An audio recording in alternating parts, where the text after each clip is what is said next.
Good morning. We all know why we're here and who we're here to see. So why don't we bring him up so he can share his wealth of knowledge and knowledge of wealth.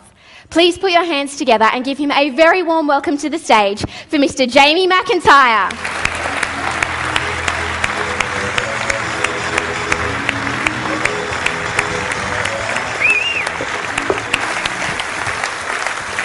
Thank you, Megan. Good morning, everyone. It's great to see so many enthusiastic faces. Who is the first event? Who's the first time for 21st Century event? Wow, majority of you. Give those people a huge hand. So a lot of brand new people. Who's here revisiting for the second or third time? Wow, give those people a huge hand. Welcome back. That's why I can see some familiar faces out there. And I would just like to get a quick idea. Who only enrolled in, say, 21st Century in the last, say, 90 days? Who's in that boat? Wow, a lot of people. And who's enrolled, say, more than 12 months ago? Okay, gives me a bit of an idea. So most of you are very new to 21st Century, and who's been having a lot of late nights watching a lot of DVDs lately? Okay, it's like, I'm coming to this seminar, I've meant to watch the DVDs before I arrive. I better start watching them, okay? And I know some of you haven't watched them at all yet, is that true? Okay. You thought, I'll just shortcut, I'll just come and sit in the seminar and get it all in. Okay. So first of all, I sincerely acknowledge each and every one of you in the room for being here. I commend you. I look back on the journey that I've had, and everyone in this room has had an interesting journey, no doubt, through life already. But I look back at some turning points in my life. I'm sure we've all had this in our past, that when we think back, if we didn't make a certain decision, how our life would be completely different. And one of those decisions that I made many years ago, I count probably 12, 13 years ago, maybe longer, and that decision was to decide to invest in my self-education, into my financial education for the future. And I was quite fearful at the time because I had no money. So you know my story, and I was broke, and the only way that one of my mentors had said, Jamie, if you want to change your life, you need to change some things in your life, which was fairly straightforward. But he said, you need to invest in your education. And I said, well, I just spent a fortune going to university. That didn't really give me what I was looking for. He said, no, but a real life education. And he challenged me to go and attend some seminars. And there was a particular event at the time. It was over $1,000, and this is like 13, 14 years ago, which back then was a lot of money. And I had no money. So I was faced with one of those decisions. And one of the decisions was, I could just make excuses, hop out, not follow through and say, yeah, it's all right for people who got money can go to those things. I didn't have any. So I didn't have any money, but I had something else. A sister, exactly, yes. I have 4 brothers and 1 sister. And so fortunate enough, I was able to influence my sister enough, convince her that if she loaned me the $1,000 to go to this particular seminar, that I would go to that, I would learn things that would transform my life, and I'd change my life, and I'd make a huge difference, and my life would never be the same again. Okay, and luckily she believed in me. She might have been a little bit skeptical, but she believed in me, and she loaned me her credit card, and I took that risk, I guess, that emotional risk that I hope this works. I hope this will develop the insights and distinctions and the strategies that would make a difference in my life. And that was the beginning of a journey. And please remind me to pay back my sister as well someday. But the point is that if I didn't make that decision, it was so easy at that time not to do it. Just like many of us have faced throughout our life, there's times when we've had the opportunity to make a decision that would improve our life, but maybe through fear or procrastination, or we're too busy, or whatever it is, it's held us back. Let me ask you a question. Who can remember a time in your life when you would have liked to have made a better decision, but you failed to act? You can remember a time like that. Most of us, we're humans, okay? And I think back at that time and realized it was just that getting myself to take that action created momentum. Because I started to learn new insights and I stretched myself outside my comfort zone. Now, at the time, many of my friends, and I ended up going on from there and investing tens of thousands, probably well over $100,000 in my self-education over a period of years. And at the same time, some of my friends thought I was crazy. They thought, why would you go and waste all that money? Okay. At the same time, where they were investing in high-quality assets such as motor vehicles and holidays on credit cards and things like that, which I considered not a smart investment. Where I considered an investment into myself and my own self-education was perhaps the best investment I could make. Who can relate to what I'm saying here? And I share that with you, so I sincerely commend you for going on a similar journey. The same journey where we decide, you know what, no matter how much we think we know, there's always more to learn. Is that true? No matter how good we think we already are or how good life is, for some of you, you're in a season of life that you consider to be summer right now. Things are going great. Many of you I know are out there, started with the strategies, have made some early successes. Some of you I know have already replaced your income. So you're very excited to learn and go to the next step. Many of you are just starting out, so you're really here to, maybe you've been watching the DVDs, you focus on one or two things, you want one particular strategy that you want to focus on, but you just want to learn a little bit more before you get started. Is that true? And no doubt many of you have a lot of anticipation, a lot of excitement about what's possible for you, what can be achieved. And when I started 21st Century Academy many years ago, I think it was about 8 years ago now, and my goal was basically to say, how can I create something to put everything together that I would have liked for myself? In other words, 8 years ago, I would have loved the opportunity, or even before that, when I was starting out, to be able to have an educational package that was all put together with numerous strategies that I could pick and choose what would suit my personality. I could learn off a large range of experts and also have the resources to help me implement that, and taught in a way that I could understand. And that's how I created 21st Century, with that in mind, saying what would have helped me achieve my goals that much faster, simpler, and in that shorter time frame, and help me get the results that I was after sooner. Does that make sense? And that's what we created. So I know many of you have enrolled into this program, no doubt. Who's enrolled in the program primarily to improve your financial results? Raise your hand if you're in that case. Okay. Majority of us, okay? And so we created the program, obviously, to help people master their finances. And this weekend, you're going to learn from about 15, 16 different speakers over the course of the next 4 days.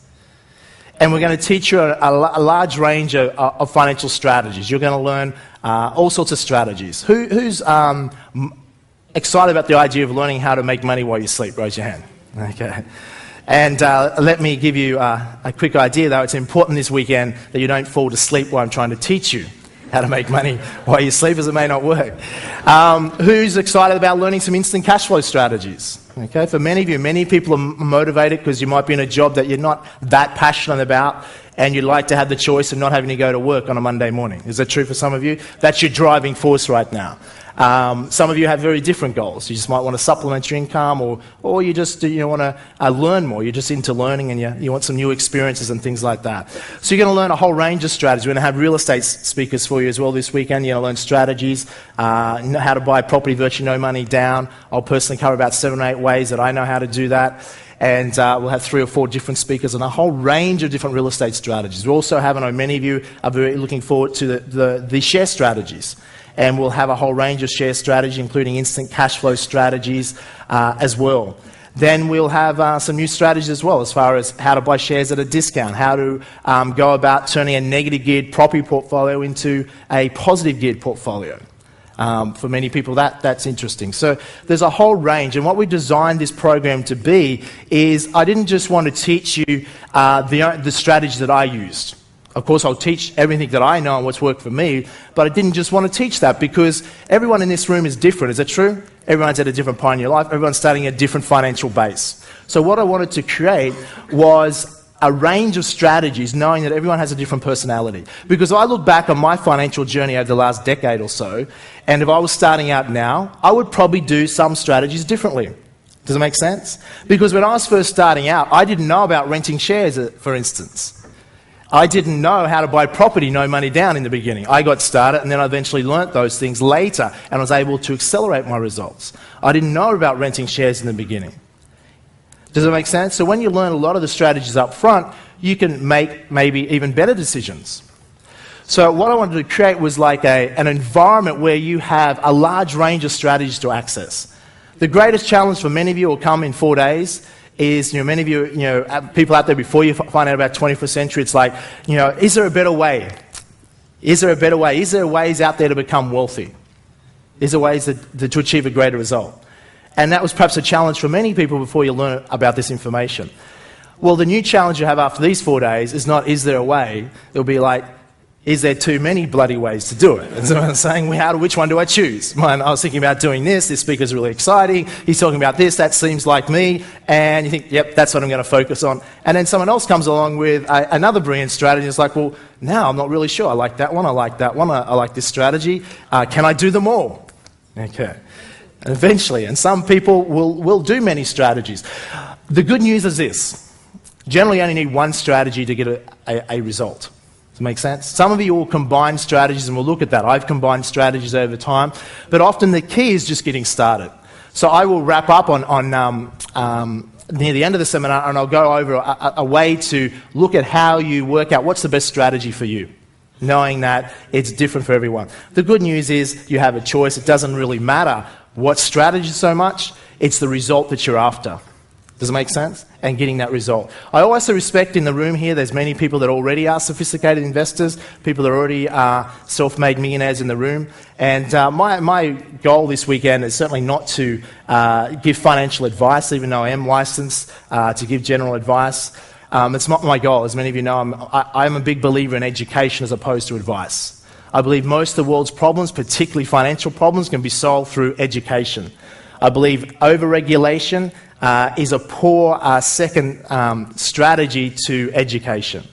So I'm very big on educating people. So this weekend we're going to share and show strategies that people have done. That doesn't necessarily mean that you should run out and do that. It's just to give an example of what other people have done.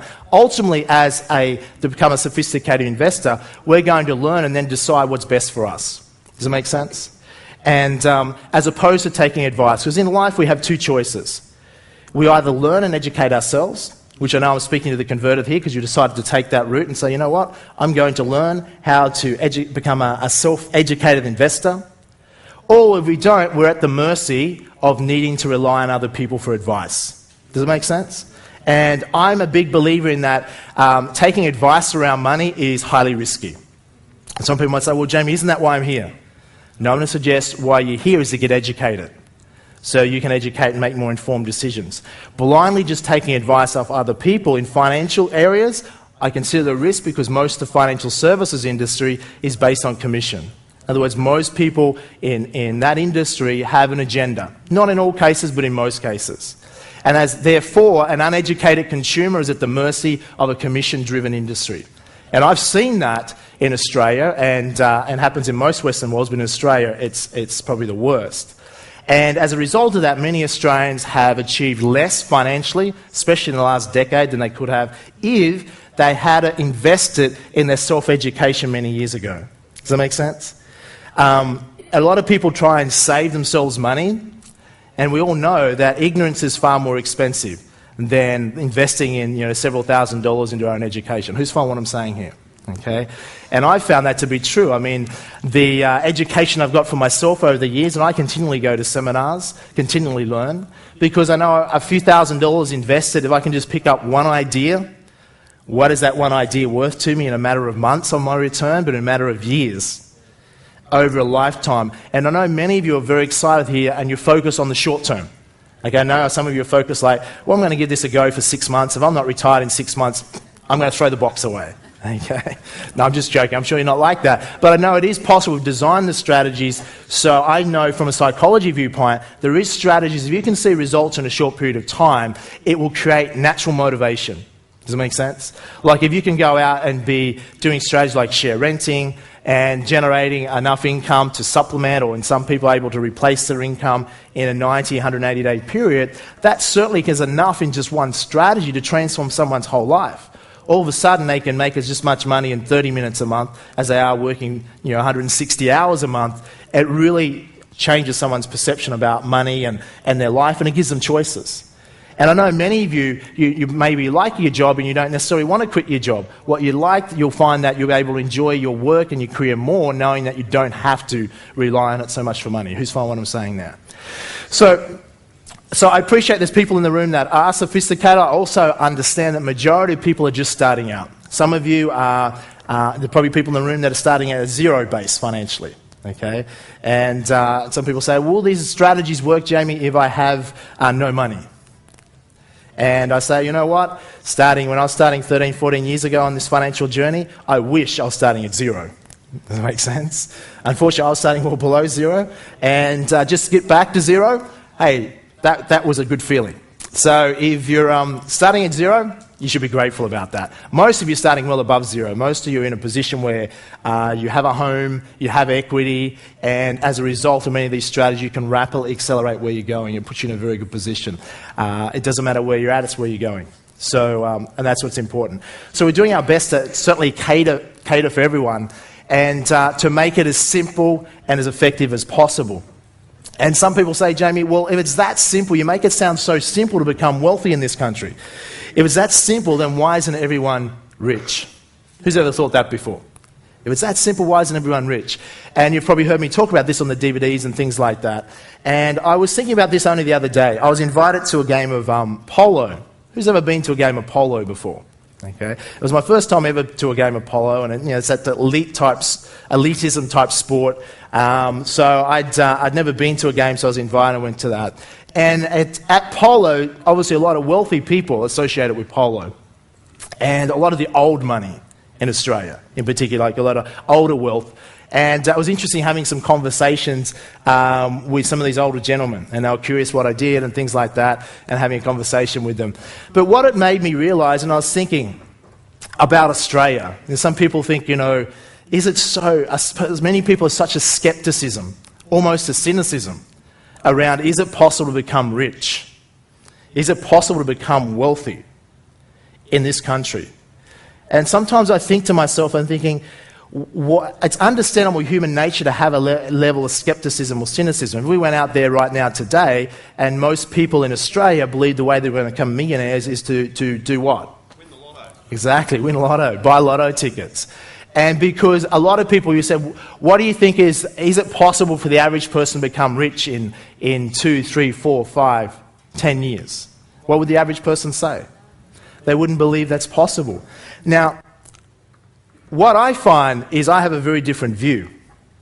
And I've helped many people, and I don't say this to impress you, but impress upon you. I've helped many people that have sat in an event like this. This is my favourite event that I teach at the 21st Century, the 4-day event. It's certainly been the most powerful. You probably heard me talk to you about that and say, if you're going to do any event with 21st Century, this is the event to do. It is by far the most powerful, effective event producing results long-term for people. I was talking to a friend, he's a friend now, he sat in the front row, him and his girlfriend, they were teenagers, about 19 years of age, this is about 7 years ago, in a Sydney event right at the front row. And I've kept in touch with his progress and things like that. And he recently sold one of his businesses for over $27 million. And he was a 19-year-old sitting in the front row. And now he's wanting to invest and be involved in some of the projects and things like that and developed a relationship. That's one of many people. I know of people that have sat in these seminars over the years that have gone on to become multi-millionaires. Okay? And it's exciting to see that. I never believed that the success rate people have had has been way greater than I ever imagined. Way greater than so I'm very blessed to be able to have some contribution to impacting a lot of people's lives. But I wasn't sharing that with you to impress you, but to impress upon you a very important point I was going to share with you. And that point is I don't really feel that I should take too much credit for that because the credit really belongs to this country. And what I mean by that is to go out and start from nothing and become a self-made millionaire in this country. I won't say it's easy because it's not. If it was easy, everyone would do it. But I certainly would say it's simple if people know what they're doing. And why is it simple? Is the fact is this, we live in a very rich country. Do you realise that? Now, I know some of you are from New Zealand. Sorry about that. You live in a different country. I know some of you listening in on this and watching it at home are from, we have over people from around the world, from 17 different countries that are now 21st Century members. So obviously I'll be, this weekend we'll be talking a lot about Australia and New Zealand strategies, but for those people from around the world, many of these strategies, as far as the share market strategies, you can apply to the US market, to the European markets. So that's pretty universal, the Australian stock market. Many of the property strategies are universal to some degree, would require some adjustments because it's slightly different in different countries.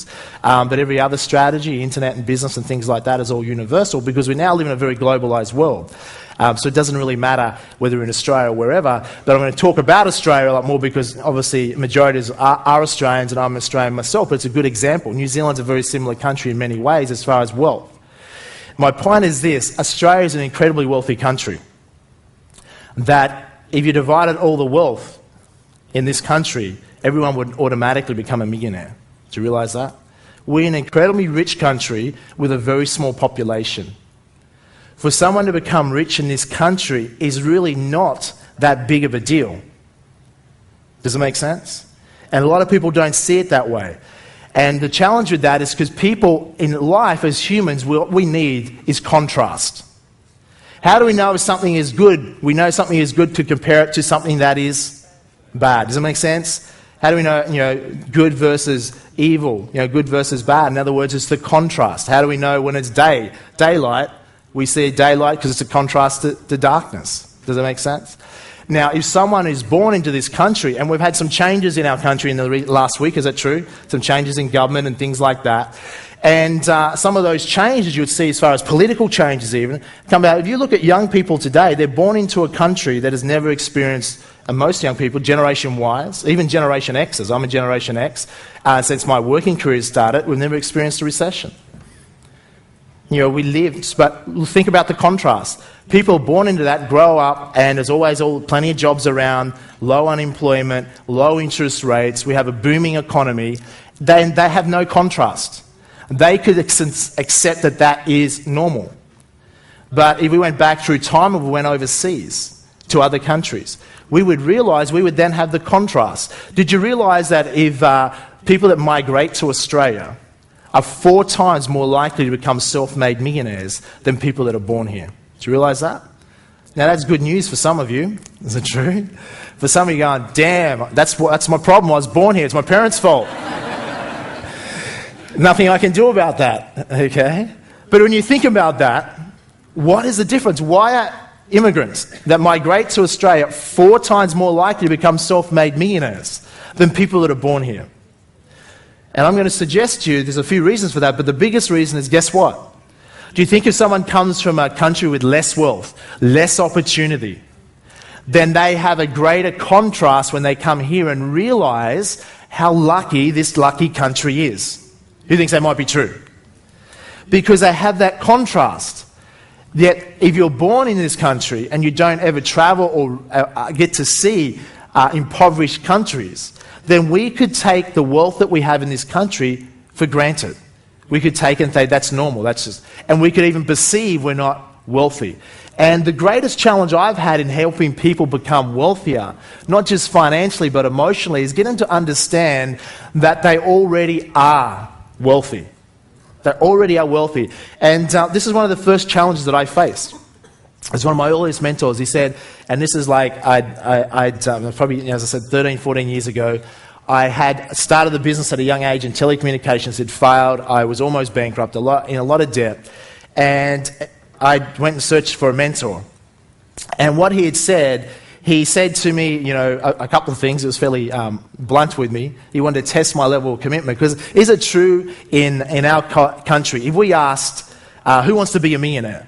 If we asked 20 million Australians right now, then pretty much everyone would put their hand up. Is that true? If they were being honest with themselves. Who wants to be a millionaire? Okay? That's why they watch the game shows, etc. Who wants to be a millionaire and all those shows, and that's how they think they're going to become a millionaire. So most people want to become a millionaire. But if we said, okay, here's the deal. Who's prepared to invest and do what it takes to become a millionaire? Would there be slightly less hands go up then, out of 20 million people? Yes or no? Absolutely. It would weed out, it would select right down to only a small percentage of the population that's prepared to do what it takes. Now, I'm not here this weekend to advocate that everyone has to become self-made millionaires. Does that make sense? What people want to do is really their business. But I'm certainly not here to advocate that you should play small. Does that make sense? If you have the financial capacity to create abundance in your life, then I think you should use those skills, you should use that intelligence, you should use that opportunity to do good. To do good for yourself. The wealthier you are, yourself, the better off your family can be. Does it make sense? The better off your family is, the more you contribute to your community, the better off your community is. The better off the communities are in Australia, the better off the whole country is. And you could say that universally and globally. You do not, one of my earliest mentors said, Jamie, if you want to help the poor, he said, do you know the best way to help the poor? Guess what he said? Don't be one of them. He said, don't be one of them. If you want to help the poor, because I used to have an element of guilt attached to making money. Yeah, we laugh about this when we think about it. I can remember as a kid, I grew up in a country town, on some farms we still have to this day, and I can remember saying to my brothers when we used to see a nice car drive up the dirt road, like a Mercedes or something like that, we used to say, they're probably drug dealers or they stole the next door neighbour's cattle. Now, I don't know where this thinking come from, but the idea that if you were rich, that somehow rich people are bad, okay, or rich people, have taken it from other people. Does it make sense? So, and in this country, Australia is well known for mateship, equality. And New Zealand's very similar as well. The equality of mateship, in other words, that's what Australia's famous for, that everyone's pretty much equal. Which is great in many ways, because we don't have a lot of snobbery in our country. Everyone sort of mixes pretty well, in most cases, compared to other countries. However, what we do create out of that is a concept known as the tall poppy syndrome. Is that true? In other words, if you dare step above the crowd and doing better, in our culture, we'll want to pull people back down. Where do you think you're going? Who do you think you are? The car you used to have is not good enough anymore? The suburb you live in is no longer good enough anymore? Who do you think you are?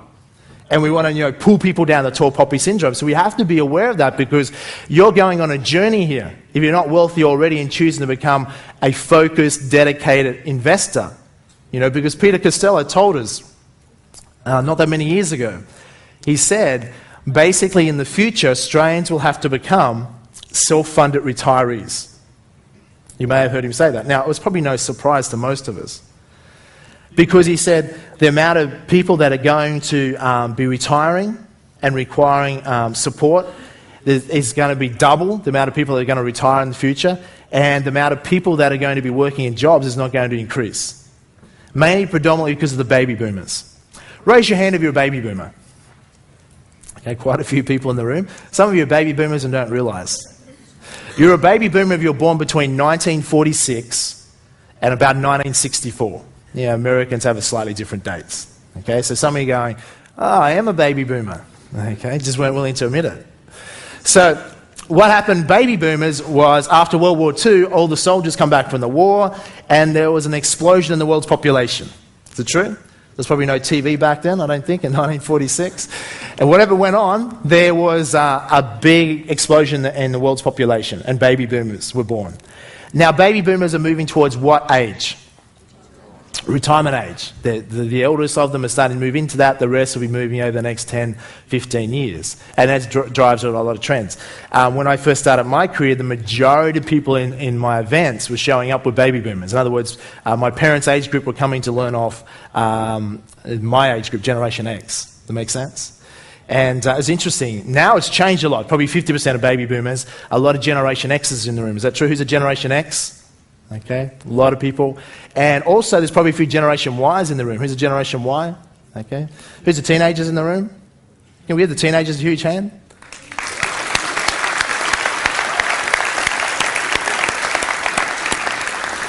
I know some of you have been dragged out of schoolies week to be here for the weekend. Some of your parents would have said, I'm going to be on the Gold Coast going to an event, that way I can keep an eye on you. Okay. So Generation Y, I was actually at an event, not speaking, but attending a seminar last weekend in Sydney. And it was a very interesting experience, because most of the speakers were like between 20 and 25. And it was a room full of about 100 and odd very successful business people and entrepreneurs and authors. And the majority of the speakers were under 25. And they were good, like what they were sharing. They weren't professional speakers, they were speaking, just sharing on their business success, all the different things that we're doing. And many of them were held in high regard because they were Generation Ys, because the world's changed with the internet and technology and things like that. The power has shifted. If you go back a decade ago, or certainly longer than that as well, to become very successful financially in career or business at an early 20s was almost unheard of. But today, it's like youth is power. The youth have tremendous power because they have innate knowledge around the new world. And you'll find now many companies are going to hire Generation Y, kids out of school, early 20s, to come into senior positions to advise their senior executives in companies about Generation Y. How do they think? What do they want? How does these things like internet and all these type of things work? Because it's driving that. So